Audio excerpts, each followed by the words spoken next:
Bum bum bum bum bum. Bum bum bum bum. Bum bum bum bum. Bum bum. Hello, Mike. Hello. Hello, people whose names are not actually in your username. Gino, Deidre, and Mark. How you doing? Matt. Hey, everybody. Let's talk about coffee. Yes, it's time. Time for the simultaneous sip. I'm a little bit later to give you time to brew your fresh pot. You've probably been waiting. And the moment is here. When we get to 1,000 users, here it comes. The simultaneous sip. Everybody, join me for the simultaneous sip. Oh, yeah. So I've been watching with amusement the issue of shadow banning on Twitter. And I have several ideas about this. I haven't quite gelled them, but in no particular order. I've told you before that people think they have opinions. People think that their brain sort of independently weighs all the data and then comes up with an opinion. But nothing like that is happening. What's happening is that your environment is largely assigning your opinion to you. Now, your brain could reject it in some of the extreme cases, but generally speaking, whichever form of media you're attracted to, the left or the right, that media is pretty much assigning your opinion. Now, that's true if you're watching, let's say if you're only watching Fox News or if you're only watching MSNBC, your opinion would be assigned that way. But what happens if you're looking at social media, which is more of a Wild West, and it's not a silo, but rather it's anybody can publish anything. Well, people have sort of siloed themselves by who they choose to follow or not. But I noted that there's something different about social media, and it makes me wonder if we need some kind of constitutional change to recognize how important this is. Now, right now we have a constitution that defines the various branches of government. So you've got your constitution says what's the court look like, what's the Congress look like, what's the executive branch look like. But it seems to me that that was created before social media was a thing. And I'm wondering if the bill of, if the internet, I'm sorry, I'm reading your comments and trying to talk at the same time. I'm wondering if the Constitution is slightly out of date. Imagine, if you will, the framers of the Constitution, Thomas Jefferson, let's say, just to pick one. Imagine if the internet was what it is now and they were coming up with a Constitution. Don't you think they'd probably work something into that Constitution about the rights of social media users? I think they would. And no laws on internet, somebody's saying. But here's what I'm wondering. Suppose, let's frame the problem first. So Twitter has said we don't shadow ban. But then the users are seeing things which clearly look to them like shadow banning. And then when pressed, Twitter says some version of, no, it's not shadow banning. It's our algorithm and we're trying to improve the health of the conversations, I think they say. And in order to do that, they have some rules built into the algorithm that influence what you can see, how often, and all that. Now, the net effect of that is that you can follow people that you want to see their content and it won't show it to you, or it won't show it to you with a priority. And that seems like not really what people were signing up for. But here's the thing. If you as a user don't know what the algorithm is, how can you really feel confident that something this vitally important to our existence is being handled correctly. So I would say that we should at least consider an independent board who does nothing but make sure the algorithms are fair. So this board would be something that doesn't even necessarily have to be a government entity. Could be just some private kind of entity. Could be the Swiss, could be something. But you need some kind of independent entity that can look at the social media's stuff and say, okay, your algorithm is fair or not fair, and then report out why it's fair or why it's not fair. So you need some details there. I don't know if you can trust a company to do that for you, and I don't know that you could trust the government to do that for you. So you probably need some kind of trusted entity to do that. And I don't know exactly, somebody says the board would be corrupted. You could probably design one that wouldn't be. For example, suppose your board was changed out once a year. Suppose everything the board did had to be published so that there was no doubt why they did what they did. So you could probably, somebody says they'd pick the Southern Poverty Law Center. Yeah, if you pick a known organization, that's a problem. But if you create something from scratch, you might be able to find a way to do it. Would they get bribed? Well, that's why you need to change them out once a year. So you don't want anything like a long tenure for that kind of a job. Anyway, I just put that out there. Now, the thing I've mentioned before that I'm continually struck by is because I say that social media and the news assign us our opinions, and I would say that Twitter is sort of the top of the pyramid for opinion. And I say that because people in the press are all on Twitter. So if you look at what kind of social media influences the national conversation about politics, I would say that's mostly Twitter, even though Facebook has a lot of reach and ads and stuff. I think the press is influenced by Twitter. Would you say that's true? Because the press is all on Twitter, and it seems to be more immediate and more political and stuff. So it feels like our political opinions are being determined by an algorithm. And the algorithm is being adjusted by maybe how many people? What would be your guess of how many people in the world know what's in the Twitter algorithm? Like actually know what variables are in it and what it's designed to do. How many people in the whole world do you think actually understand it? Certainly not management, because it would be a little bit more technical, more detailed than management normally would be asked to understand. And it must be complicated, because if it were something simple, they'd probably just tell us. If the variables were that easy, they'd just say, look, here's our algorithm. This is what we're doing. But it's probably complicated. So I would say maybe 3 people in the whole planet know what's in the algorithm. And here's the interesting thing. That algorithm will determine how the individuals in the press feel, and then they will create stories that make you know how the rest of you feel. So there are probably 3 engineers, and they're probably engineers, who are determining the brain of the world. Because here's the chain of events. There's, say, 3 engineers, probably know each other, I assume, and they decide what Twitter will present, at least in terms of how much of each message. Now, the amount of each message is very influential. So we know that the more you see something, the more influential it is. So those few engineers decide which messages you see, and that influence goes to the media, because the media are all on Twitter.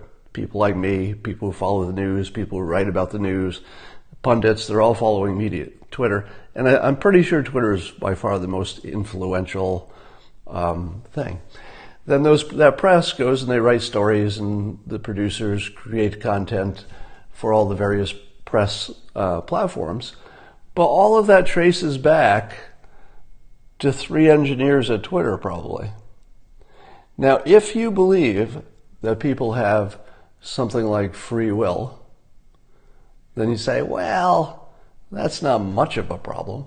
You know, I know probably a lot of you are saying some version of this. It's like, well, I can see what you're saying, that there's a little ripple effect from what the engineers do that goes all the way through, but it's probably a small effect. I don't know. It might be the only thing that matters, because it would look exactly the same to us. Those of us who have opinions, we feel like they came from our own heads, because we just lived in the world, and then we had an opinion, and then we said, well, I guess that was my opinion. I feel the way I feel. I'm just looking at the data, using my mind, I have an opinion. But nothing like that is actually happening. Your opinions are assigned to you by some combination of your, genetic makeup that causes your brain to be formed in a certain way. There's a little bit of that.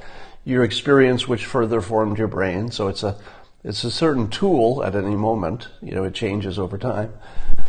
But it's being programmed by the environment and by the things that you're exposing yourself to. So I think there are maybe 3 engineers who are effectively running the world right now, because they can change what you care about and what you see, and that in turn changes your opinion. And somebody says, and how much I do my own research. I would call that an illusion. So whenever I hear somebody say something like, my opinion is not assigned to me because I do my own research. And often you'll see that about, let's say, climate change. People will say, no, I've looked into it. I've done my own research. That is not a thing. That is a pure hallucination. If you believe you've done your research and that you've used that research to form an opinion, you are completely mistaken. Now, there could be somebody in the world who is capable of looking at all the research on both sides and really digging in, and there might be a few people in the world who could do that, but they would be really expert level. If you're just a consumer and you're trying to figure out anything complicated like trade agreements or almost anything, when you look into it, you have this imagination that you're looking at all the information, but you're just following the little rabbit path that's already been created for you by people who have gone before. So your tendency would be to follow the path that you think is the best one, because you're saying to yourself, well, of course I'm gathering information. Why wouldn't I look for the best information and ignore the bad information? But right there, I just told you the problem. If it's your opinion which information is good and which is bad, you're not really being influenced by the information. You're using the information to reinforce your bias. So most people who say, hey, I know some people are sheep, but not me. Not me, for God's sakes, I do my own research. Those people are perhaps the most hypnotized because they have a firm hallucination that their own research is useful. Now, there are no absolutes, so there probably are some people in the world who can do that and maybe even come to better conclusions because of it. But when the average person says it, it doesn't mean anything. Somebody says, what about you? Well, remember, my message is that I don't know the answer on complicated things, so I'm trying to be consistent. So if you ask me, do you understand climate science? I always say no. I mean, I would have to rely on other people, and I don't trust those other people. That's it. That's all I know. Then there's some big things I know, such as humans are good at solving problems if they see them coming. We know there's some technologies that will probably be invented that'll make a difference. We know that waiting sometimes is better than acting quickly. So there's some big concepts that we can say are true for every situation, just because the way the world is organized. But I don't know I don't know the truth of climate science or necessarily what we should do. I don't know the best answer on trade tariffs, but I can tell you that if we negotiate hard, we'll probably get a better result than if we don't. So there are just some general things you can say. But beyond that, if I did my own research, let's say I decided, all right, I'm going to figure out what's going on with trade deals and the European Union and our deals with China. I'm going to dig into that and become an expert. Well, I would convince myself I was an expert after a while. I would say to myself, I have now looked at enough information. I have common sense. So common sense, somebody wrote in all caps, common sense is an illusion. Common sense is an illusion. If two people disagree on any topic, which one of them has common sense? Well, why don't you ask them, hey, you two who disagree completely, which one of you has the common sense? What will be the answer? Well, I do. Well, I do. I've got plenty of common sense. Common sense is a rationalization after the fact. It's something you do after you've made your decision. After you make your decision for irrational reasons, you say to yourself, well, I made this decision because of this fact, and all of my common sense. It's just common knowledge and common sense, but it's not. It's a rationalization after the fact. The exception to what I just said is there are some topics that have no emotional content. And in those cases, you probably do use your common sense. In other words, just your ability to reason and your ability to use facts. So if you're looking at, so let's say I want enough coffee so I don't run out of coffee before I'm done doing a task on my computer. And I've got two size mugs. One is big, one is small. There's no emotional content to this decision. All right? That's a decision where my common sense totally works. I'd say, I need more coffee than I can put in the small mug. I'll use the big one. Common sense tells me a bigger mug will last longer. Okay. If there's no emotional content, you absolutely can use your common sense. Or you would just say your sense of reason or something. You don't need to say common sense. But everything else, politics, love, your career, these things are just riddled with emotional variables that overwhelm your sense of reason and facts, and that's why we are the way we are.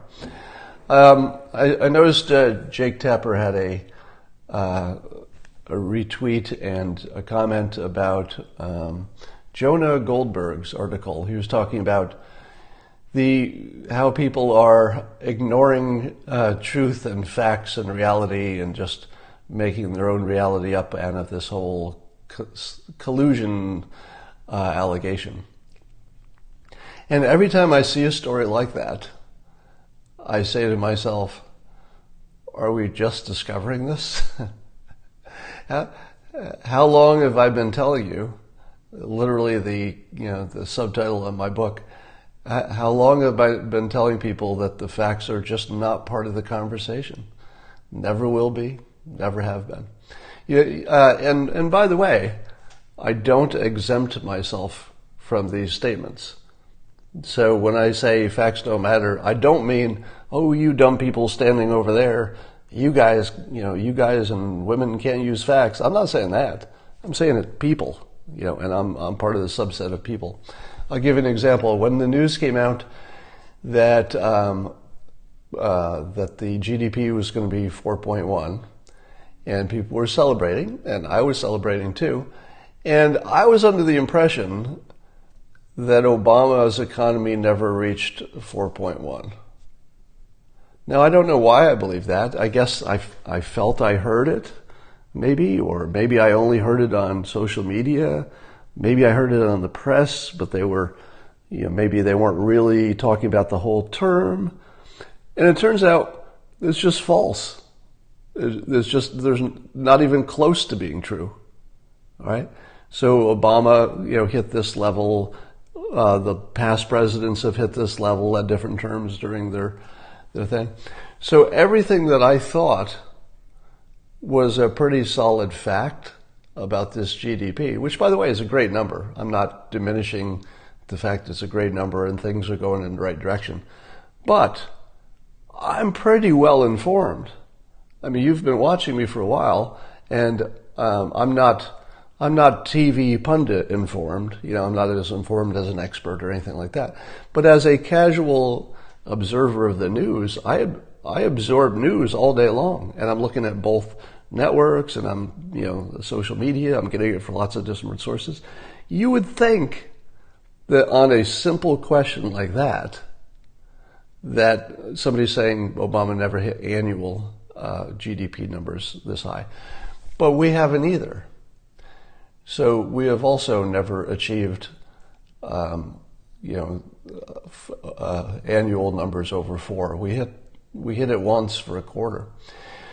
So when people are even making the simplest observations about fact, I got fooled. I absolutely had the wrong facts. And if you had said to me, hey, Scott, use your common sense to make a decision about which president did better with the economy, I would have had a problem there, because my common sense said, well, everybody's saying this is the best it's ever been, so I guess blah, blah, blah, and it would all be based on fake news. The fake news that I'd essentially created in my own head. Now, there are 3 concepts which I'm going to be writing about pretty soon. I've agreed to do a new book, by the way. And the working title for the new book was suggested by those of you here. Shake the box. But one of the things that I write about is the illusion that history repeats. Here are some things that sound the same as history repeats. An analogy. It's like, oh, this reminds me of this thing from history. Okay, that's bad thinking, because history doesn't repeat. And also the slippery slope.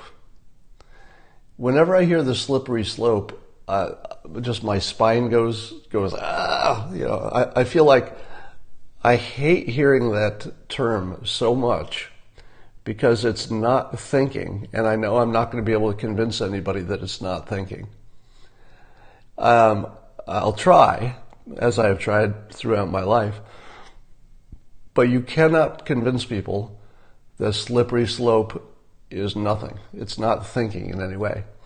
Now, it is true that things change over time, but whether you call that a slippery slope or progress just depends on your political opinion, right? So if you said, hey, if you ban this kind of gun, next thing you know, you're going to be banning other kinds of guns. It's a slippery slope. Well, it's only a slippery slope if you don't like the concept of banning guns. If you do like the concept of banning guns, it's a little thing called progress. All right? So if you think that labeling something a slippery slope has added to the conversation, that's a complete illusion. Because things change. If you like that change, you say, hey, this is more progress. I love progress. And if you don't like the change, it's a slippery slope. Now, I also believe that everything moves until there's a competing force. In other words, politics is like physics in the sense that a body in motion will keep moving unless there's some competing force like gravity or it runs into another object. So any policy will head in the same direction forever or until it reaches an opposing force.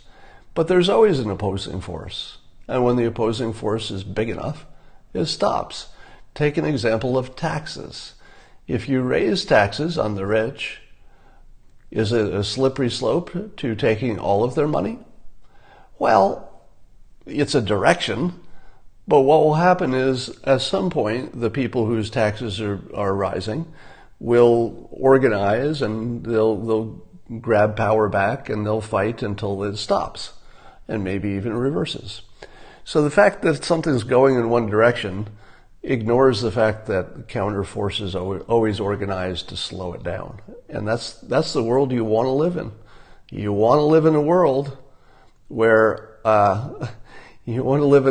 where you can have progress, but there's still a little gating factor that says, okay, that's as fast as you need to go on this, and maybe you've gone far enough.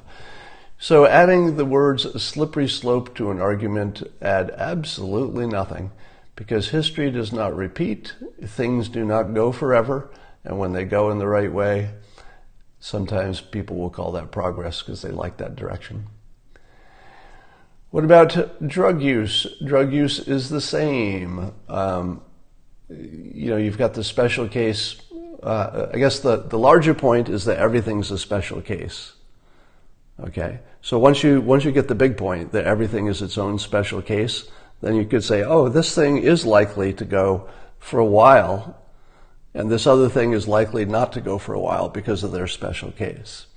In the case of drugs, if somebody is not being watched and they're addicted to drugs, it is a slippery slope in the sense that they will keep doing drugs until they run out of money or die or hit bottom or something like that, or go to jail, right? So there is definitely a limit to how far it can go, and that's true of just about everything. The opioid epidemic, yes. So the opioid epidemic was a slippery slope, but until it became big enough that the public responded. And the public does not yet have an effective response, but I'm confident that it will chip away at it until it gets something. Look at the children in cages problem. Under Obama, there were some children in cages, a smaller number than there were under Trump, because just the number of people coming increased. So that was a problem that was a slippery slope. There were a few kids in cages, and then there were a lot of kids in cages. And what happened?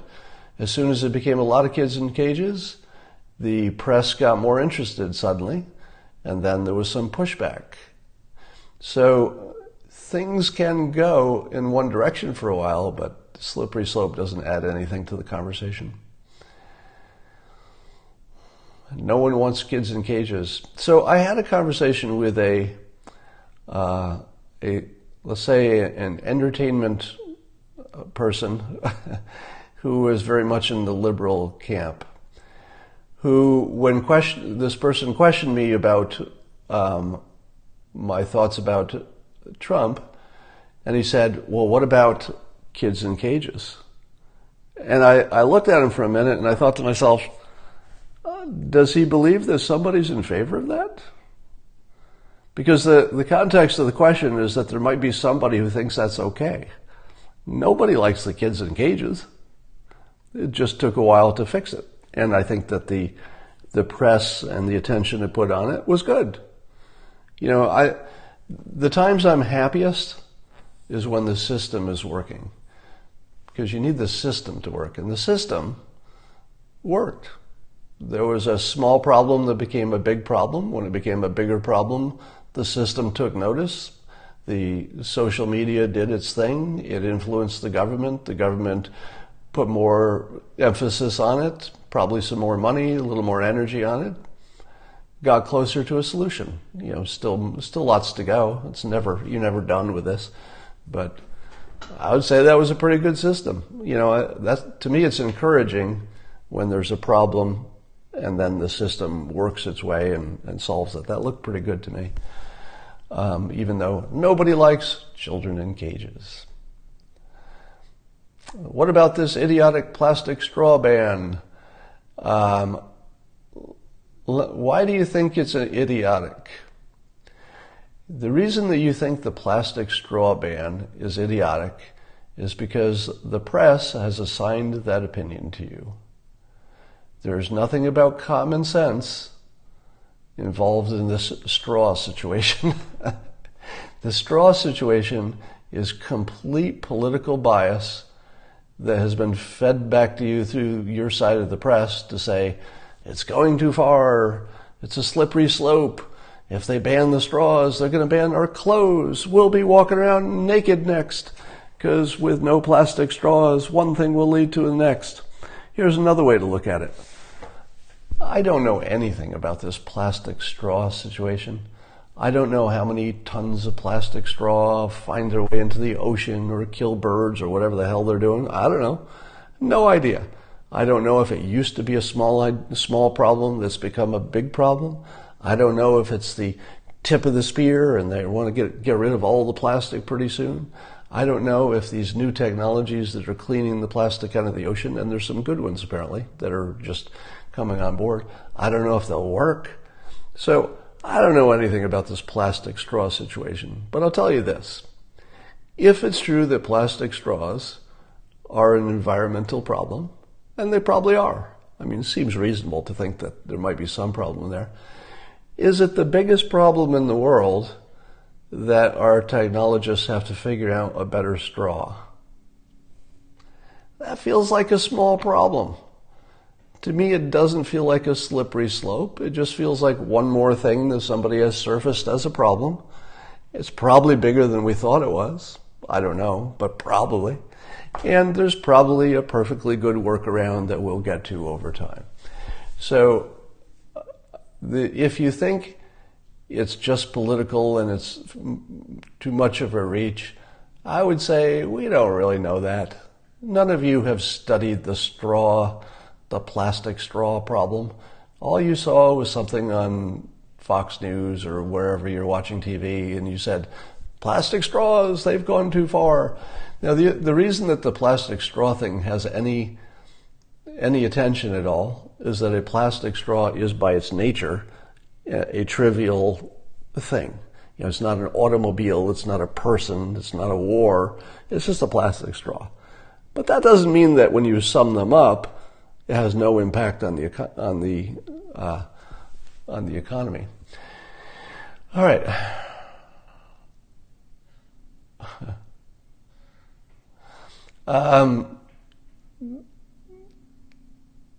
Nope, not doing the straw thing. You know, I think this plastic straw thing will probably become like so many other things in this domain. There are things that we do now that just seem normal, that there was a time when it seemed crazy. For example, I was changing out some light bulbs, and I'm reminded that California used to have, you know, incandescent light bulbs, but they changed the law, and now we have LEDs and more efficient light bulbs. And I remember when that law first came out, and I thought, light bulbs, can't I just have my light bulb? Why, I love the color that this old light bulb creates. And you know, my first impression was, I'm opposed to this change. Why can't they leave me and my light bulbs alone? But now I have other light bulbs. They're more energy efficient. In the long run, it will save me time. They're less hot, so they don't heat up the house that I'm then trying to air condition. Now I just go to the store to buy a light bulb, and it's just different light bulbs. That's all. It's just different light bulbs. So we tend to get worked up over light bulbs and straws and plastic bags and stuff, but I think society largely is crawling in the right direction with that stuff. If we can figure out ways to chip away at what would have been wasteful and find a better way to do it, I'll take a little bit of friction to get there. No big deal.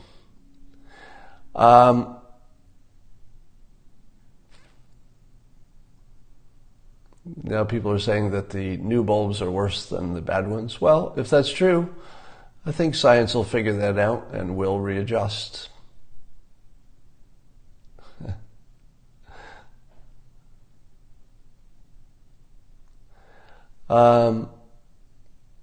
Metal straws make things taste better. Do they? Or do they make it taste worse? I don't like the taste of metal.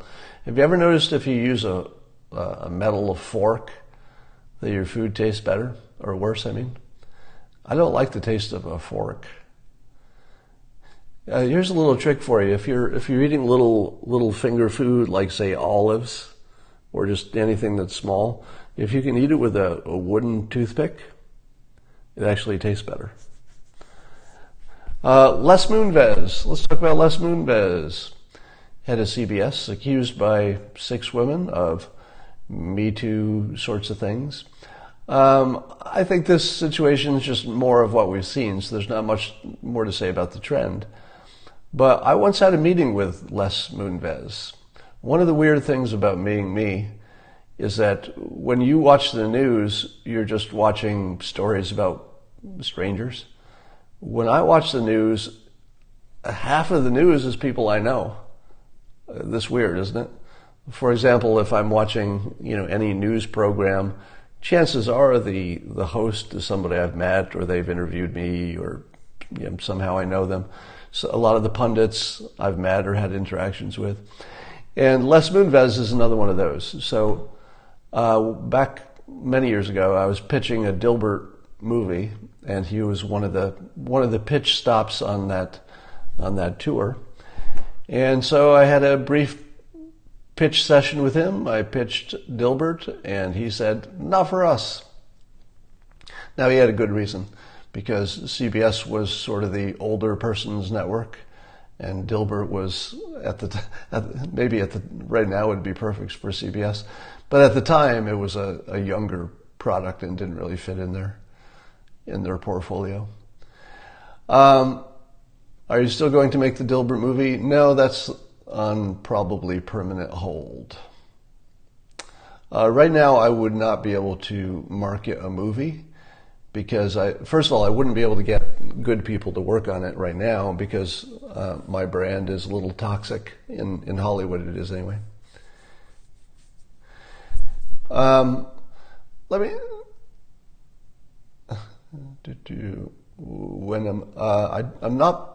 not scheduled to be on Greg Gutfeld's show, but we are appearing together on stage for part of his book tour, but I think that's sold out at this point.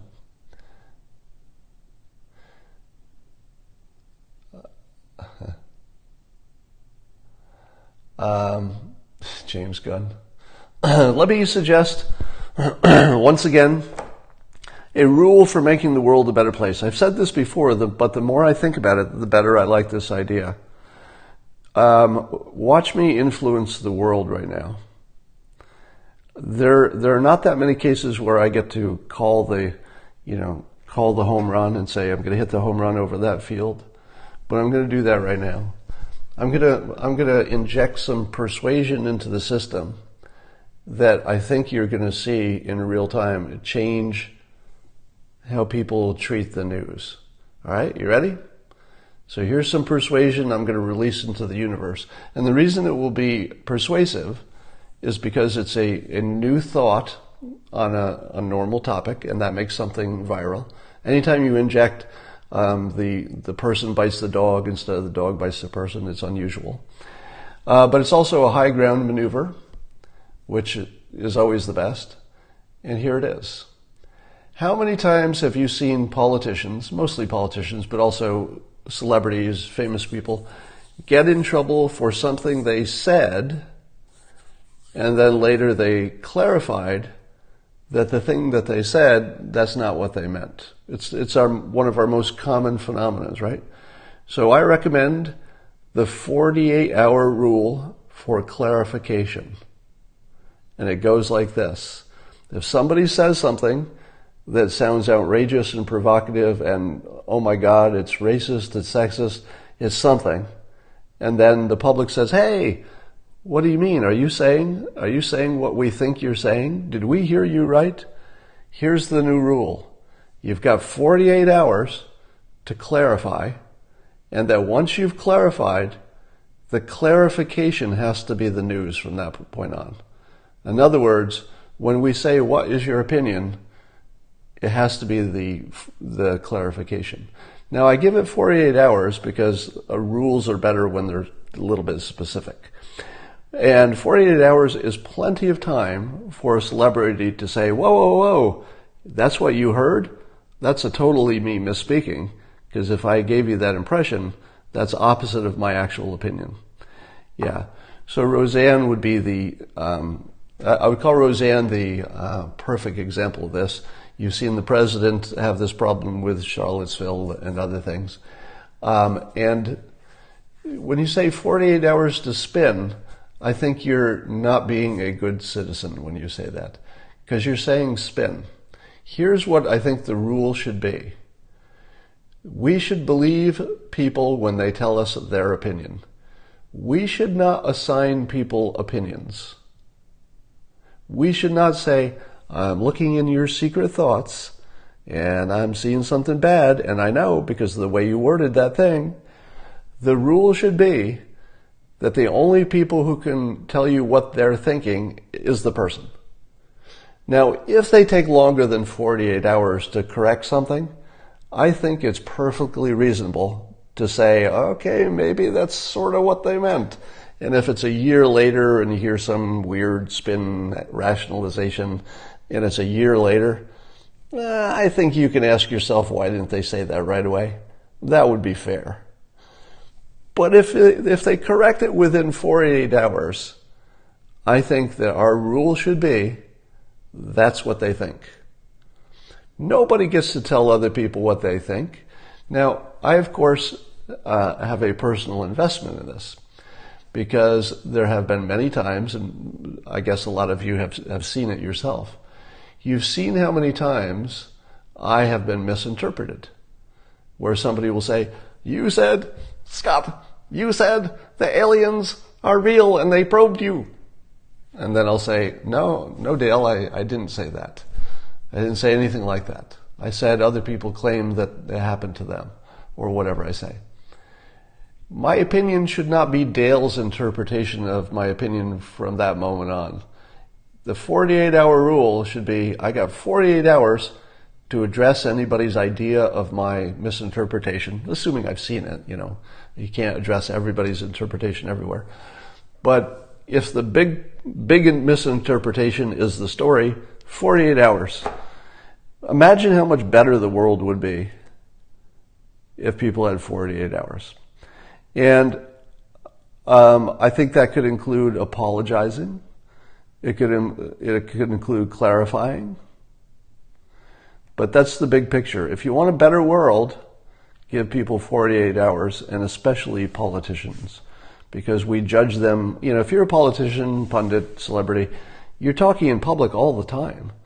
Your odds of saying something that sounds wrong is about 100%. It's about 100%. Eventually, you're going to say something that people misinterpret. 48 hours, you've got to clarify it. So that's going to be my new rule.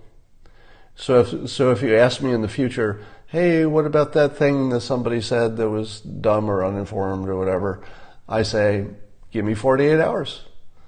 Once it's clarified, I'm taking the clarification. Now, some of you are going to say, hey, I think the misspeak, whatever the original thing they said was, is really the better reflection of what they think. And then what they did in the next 48 hours was really trying to cover it up, kind of spinning it. Do you know what I say to that? Good. Let's take that example.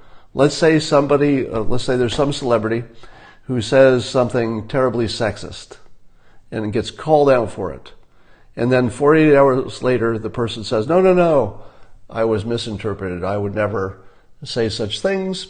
Now, let's say you believe they're just lying to you and that they really did mean the thing they said 48 hours ago. Here's my rule. Doesn't matter. Because what you really wanted was for people to understand the difference between the bad behavior and the good behavior, which they are demonstrating by telling you that they really didn't mean the bad behavior. You want them to do it in public. You want to remind the world what good behavior looks like and what good opinions look like, assuming that there's a good and a bad opinion in this case. And I think we should accept when people say their clarification, even if it's not true. This is a really important point. Even if the clarification is an absolute lie, the world is way better off if we let people say, all right, I said that sexist thing, but now I'm clarifying it because I get it. Like, we don't say these things. The clarification turns that person into the thing they said that they really believe. There's a principle of in persuasion, in which if you state publicly an opinion, you end up, adopting the opinion even if you didn't believe it when you first said it. So if somebody was really a sexist and really said a sexist thing, and then within 48 hours they said, no, I don't mean that. That's not who I am. Let them, here's the key, let them become the person you wanted them to be. Let them do that, even if it's not real. Let them become that person. Let them pretend to be that person, because they will become that person by pretending. The nature of human beings is that if you pretend to be a jerk, it just becomes who you are. If you pretend to be nice, it becomes who you are. If you show love to people before you even feel it, you come to love them. So let people become the people you want them to be. Give them that freedom and give them that pass, and let people be in charge of what they want you to think is their opinion. It's okay that you give them some pushback. All right.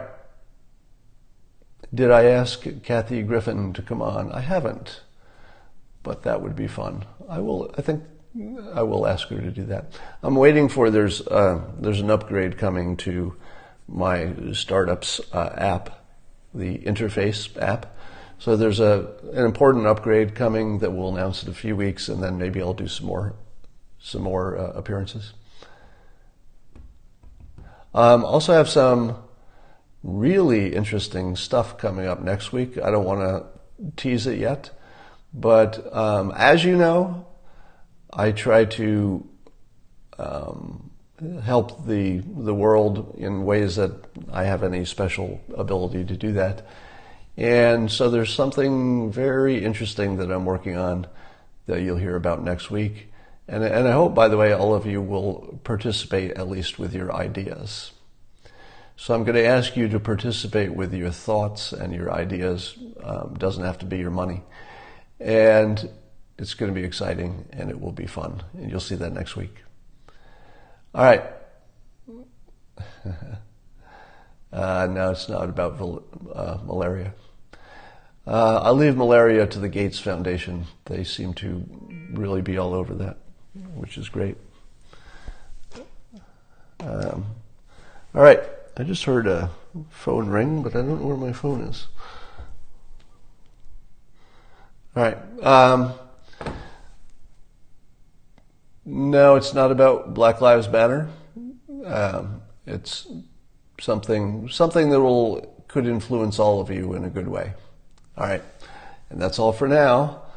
I've got other things to do, and I'll talk to you later.